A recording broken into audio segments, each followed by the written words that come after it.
Noong September 30, 2025, yumanig yung malakas na lindol sa Cebu. Maraming buhay ang nasawi at maraming bahay ang nasira. Sobrang hirap paniwalaan at sobrang hirap tanggapin. Kaya naman noong October 2, 2025, bumiyahe kami papuntang Cebu para personal na maghatid ng tulong sa mga nabiktima ng malakas na lindol. October 6, 2025, saktong 3 araw na nandun kami sa Cebu, ay umuwi na kaagad kami. Pero sa totoo lang mga pangga, gustong-gusto talaga namin na magtagal sa Cebu para sana mas marami kami matulungan doon. Pero hindi ko alam, hindi ko rin maintindihan mga pangga na para bang may humihila sa amin na gusto na kaming pauwiin sa Mindanao. At yun na nga mga pangga, yung nakauwi na kami. Saktong 3 araw lang din yung pahinga namin. Yumanig din yung napakalakas na lindol na 7.6 magnitude dito sa Mindanao. Hindi nga ako makapaniwala na kami mismo maranasan namin yun. Nabalitaan nga namin agad na dahil dun sa malakas na lindol na yun, madaming parts sa Mindanao na grabe yung pinsala, madaming bahay at building yung nawasak. Kaya naman hindi tayo nadalawang isip na bumili ng relief goods after nung lindol at bumili din kami ng solar light, malong, tent, trapal, tubig at naglikom din kami ng fans para pangdagdag sa tulong natin.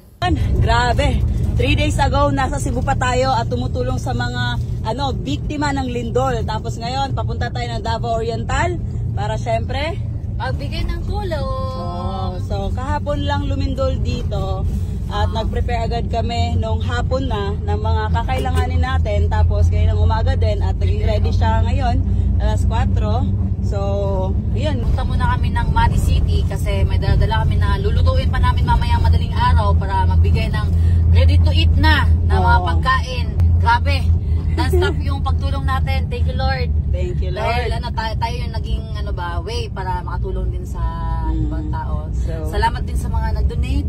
Yan, maraming salamat sa inyo mga pangga. Doble ingat lang din kasi pupunta tayo dun sa talaga, yung lugar na center talaga ng pinakamalakas na lindol dito sa Mindanao, 7.6, di ba, magnitude. Bumiyahe nga kami ng alas 4 sa hapon mga pangga at dumating kami sa Mati City ng 8 PM. Pagdating namin, diniskarga muna namin yung mga gamit namin ka Abante. Di kasi kakayanin mga pangga kung si Abante lang yung dadalhin natin. Mahirapan tayo sa pag-release ng tulong natin sa mga tao. Kinabukasan nga mga pangga, nag-prepare na kami ng ready to eat na pagkain at ibang gamit na dadalhin namin. Tapos nagpa-rescue na din kami ng isang sasakyan papuntang Manay, Davao Oriental. Abante! Yan, may nakrak na daan dito. Wasak talaga. Tingnan dito, tingnan mo. Maliit na lang talaga yung nadadaanan dito na tulay. Lalim.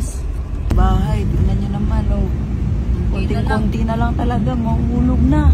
Yan, nasa Manay na tayo guys. Pagdating nga namin dito sa Manay mga pangga, nag-distribute kaagad kami ng mga pagkain na dala-dala namin. Masaya nga ako mga pangga kasi nakikita ko yung mga tao na masaya sila nang nakita tayo. At syempre masaya ako dahil nakatulong tayo. Pero alam ko naman mga pangga, hindi talaga sapat para sa lahat ng taga rito yung dala natin na solar, tent, malong at trapal. Pero at least kahit papano ay makatulong tayo sa mga taga rito. Makikita mo talaga sa mga mukha nila na kahit may trahedya na dumaan, nakangiti pa rin sila at masaya sa konting tulong na naibigay natin dito sa Manay, Davao Oriental. Sobrang hirap ng panahon ngayon dahil sa sunod-sunod na lindol sa buong Pilipinas. Kaya sana magdoble ingat tayo kung saan tayo magpunta. Maging alerto sa lahat ng bagay. Mag-prepare din tayo ng ready to go na bag na lahat ng kakailanganin natin andun na. At syempre, wag natin kalimutang magdasal palagi. Gusto ko lang palang magpasalamat sa lahat na nag-donate dahil sa inyo nadagdagan yung budget natin para sa pagtulong. Mas madami yung natulungan natin dahil sa inyo. Lahat ng to naging posible dahil sa inyo.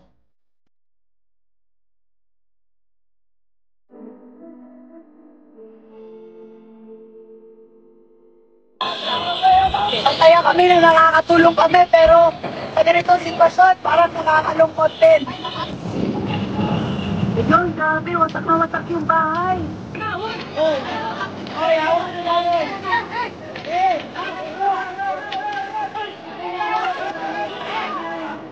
Grabe,